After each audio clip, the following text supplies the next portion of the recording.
ನಮ್ಮ ಹಿಂದಿನ ಕಾಲದ ಸಾಧು ಸಂತರು ಅಥವಾ ಹಿಂದಿನ ಕಾಲದ ಜನರು ಕಡಿಮೆ ತಿಂತಾಯಿದ್ರು, ಫಿಟ್ ಆಗಿರ್ತಿದ್ರು, ಆಯಸ್ಸು ಜಾಸ್ತಿ ಇರ್ತಿತ್ತು. ಆಯಸ್ಸು ಜಾಸ್ತಿ ಯಾಕಿರ್ತಿತ್ತಂದರೆ ಅವರು ಶ್ವಾಸನ ನಿಧಾನವಾಗಿ ತಗೋತಾ ಇದ್ರು.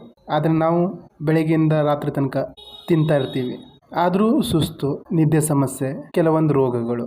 ಹೀಗ್ಯಾಕೆ? ಯಾಕಂದರೆ ನಮ್ಮ ಶ್ವಾಸದ ಪ್ರಕ್ರಿಯೆ ಸರಿಯಾಗಿಲ್ಲ, ನಾವು ಸರಿಯಾಗಿ ಬ್ರೀದಿಂಗ್ ಮಾಡ್ತಾ ಇಲ್ಲ. ನಾವೇನಾದರೂ ಶ್ವಾಸದ ಮೇಲೆ ಕಂಟ್ರೋಲ್ ಸ್ಥಾಪಿತ ಮಾಡಲಿಕ್ಕೆ ಕಲ್ತ್ಕೊಂಡ್ಬಿಟ್ರೆ ನಮ್ಮ ಮನಸ್ಸಿನ ಮೇಲೂ ಕಂಟ್ರೋಲ್ ಮಾಡಬಹುದು. ಈ ಮೂಲಕ ಮಾನಸಿಕ ರೋಗ ಮತ್ತು ಶಾರೀರಿಕ ರೋಗದಿಂದ ಮುಕ್ತರಾಗ್ಬೋದು. ನಾವೇನು ಉಸಿರು ತಗೋತೀವಲ್ಲ, ಅದರಲ್ಲಿ ಎಡಗಡೆ ನಾಡಿ ಇಡ, ಬಲಗಡೆ ನಾಡಿ ಪಿಂಗಳ, ರೈಟ್ ಬಿಸಿ, ಲೆಫ್ಟ್ ತಂಪು. ನಾವು ಏನು ಆಹಾರ ಸೇವಿಸ್ತೀವಲ್ಲ, ಆವಾಗ ನಮ್ಮ ಬಲಗಡೆ ನಾಡಿ ಆ್ಯಕ್ಟಿವ್ ಇದ್ದಾಗ ನಾವು ಊಟ ಮಾಡಬೇಕು. ಬಲಗಡೆ ನಾಡಿ ಅಂದರೆ ಎನರ್ಜಿ, ಬಿಸಿ. ನಾವು ಎಡಗಡೆ ನಾಡಿ ಆ್ಯಕ್ಟಿವ್ ಇದ್ದಾಗ ಊಟ ಮಾಡಿದ್ರೆ, ಅಂದರೆ ತಂಪಿದ್ದಾಗ ಊಟ ಮಾಡಿದ್ರೆ ಅಜೀರ್ಣ, ಗ್ಯಾಸ್ಟ್ರಿಕ್ ಅಂತ ಪ್ರಾಬ್ಲಮ್ಗಳು ಕಾಣಿಸ್ಕೊಳ್ತವೆ.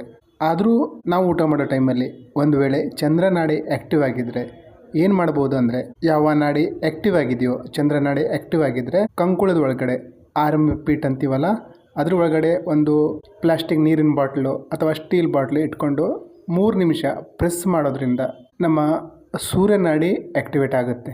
ಆವಾಗ ನೀವು ಊಟ ಮಾಡ್ಬೋದು. ಆ ಟೈಮಲ್ಲಿ ನೀವು ಊಟ ಮಾಡಿದ್ರೆ ಒಳಗಡೆ ಪಚನ ಕ್ರಿಯೆಯೂ ಚೆನ್ನಾಗಾಗಿ ಹೆಲ್ದಿಯಾಗಿರ್ತೀರ. ಇನ್ನು ನಾವು ಊಟ ಮಾಡಬೇಕಾದ್ರೆ ನೀರು ಕುಡಿಬಾರ್ದು.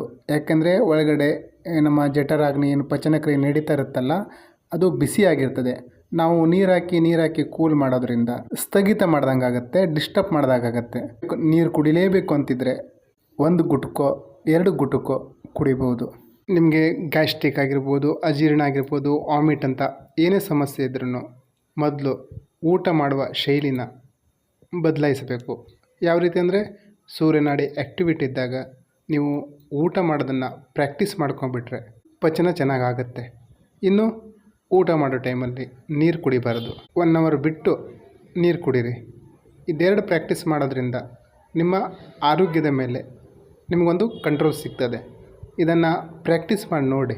ಸ್ವರ ಸಾಧನೆ ಮಾಡ್ಕೊಂಬಿಟ್ರೆ, ಸಾಧನೆ ಅಂದರೆ ಈಗ ನಾವು ಲೆಫ್ಟ್ ನಡೀತಾ ಇದೆಯೋ ರೈಟ್ ನಡೀತಾ ಇದೆಯೋ ಅಂತ ಚೆಕ್ ಮಾಡ್ಕೋತೀವಿ, ಅಥವಾ ಯಾವುದಾದ್ರೂ ಟೆಕ್ನಿಕ್ ಮುಖಾಂತರ ಸ್ವರ ಚೇಂಜ್ ಮಾಡ್ಕೋತೀವಿ. ಮುಂದೆ ನೀವು ಸ್ವರ ಸಾಧನೆ ಮಾಡಿದಾಗ ಸುಮ್ಮನೆ ಮನಸ್ಸಲ್ಲಿ ಅಂದ್ಕೊಂಡ್ರೂ ಸಾಕು, ಯಾವ ನೋಸ್ಟ್ರಲ್ಲಿ ಬೇಕೋ ನಮಗೆ ಅದು ಆ್ಯಕ್ಟಿವೇಟ್ ಆಗುತ್ತೆ. ಯಾಕಂದರೆ ಸ್ವರ ನಮ್ಮ ಮನಸ್ಸಿನ ಮಾತು ಕೇಳ್ತದೆ. ಬೇಕಾದರೆ ನೀವು ಚೆಕ್ ಮಾಡ್ಬೋದು. ಯಾವ ರೀತಿ ಅಂದರೆ, ನೀವು ಸುಮ್ಮನೆ ಕೂತ್ಕೊಳ್ಳಿ, ಒಂದು 5 ನಿಮಿಷ ನಿಮ್ಮ ಪ್ರೀತಿ ಪಾತ್ರರು, ಆತ್ಮೀಯರು, ಅವ್ರ ಜೊತೆ ಕಳೆದಂಥ ಮಧುರ ನೆನಪುಗಳನ್ನು ನೆನೆಸ್ಕೊಳ್ಳಿ. 5 ನಿಮಿಷ ನಿರಂತರವಾಗಿ ಈ ರೀತಿ ಮಾಡೋದ್ರಿಂದ ನಿಮ್ಮ ಚಂದ್ರನಾಡಿ ಆ್ಯಕ್ಟಿವೇಟ್ ಆಗುತ್ತೆ, ಇಡನಾಡಿ ಆ್ಯಕ್ಟಿವೇಟ್ ಆಗುತ್ತೆ.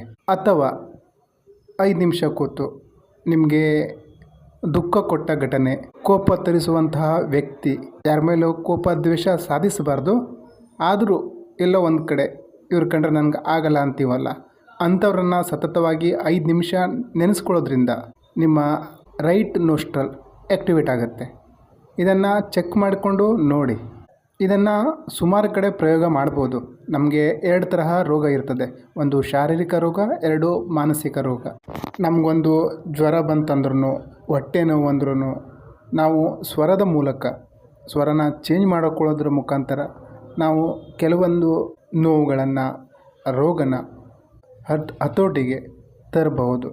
ಯಾಕೆಂದರೆ ಇದರ ಡೈರೆಕ್ಟ್ ಕನೆಕ್ಷನ್ ಸ್ವರದ ಜೊತೆ ಇದೆ. ಗ್ಯಾಸ್ಟ್ರಿಕ್ಕು, ಅಜೀರ್ಣ ಅಂತ ಸಮಸ್ಯೆಗಳು ನಿಮಗೆ ಕಾಡಬಾರ್ದು ಅಂದರೆ, ರಾತ್ರಿ ಊಟ ಆದಮೇಲೆ ಮಲ್ಕೊಳ್ತೀರಲ್ಲ, ಆವಾಗ ಲೆಫ್ಟ್ ಹ್ಯಾಂಡ್ ಸೈಡ್ ಮಲಗಿ. ಏನಾಗುತ್ತೆ ಅಂದರೆ, ಆವಾಗ ರೈಟ್ ಸೈಡ್ ನೋಸ್ಟ್ರಲ್ ಆ್ಯಕ್ಟಿವ್ ಆಗುತ್ತೆ. ಬಲಗಡೆಯ ನಾಡಿ, ಪಿಂಗಳ ನಾಡಿ ಆ್ಯಕ್ಟಿವೇಟ್ ಆಗೋದ್ರಿಂದ ನಮ್ಮ ಜೀರ್ಣಕ್ರಿಯೆ ಫಾಸ್ಟಾಗಿ ಆಗುತ್ತೆ. ಡೈಜೆಷನ್ ಚೆನ್ನಾಗಾದಾಗ ನೀವು ಇನ್ನೂ ಲವಲವಿಕೆಯಿಂದ ಇರ್ತೀರ, ಆರೋಗ್ಯವಾಗಿರ್ತೀರ.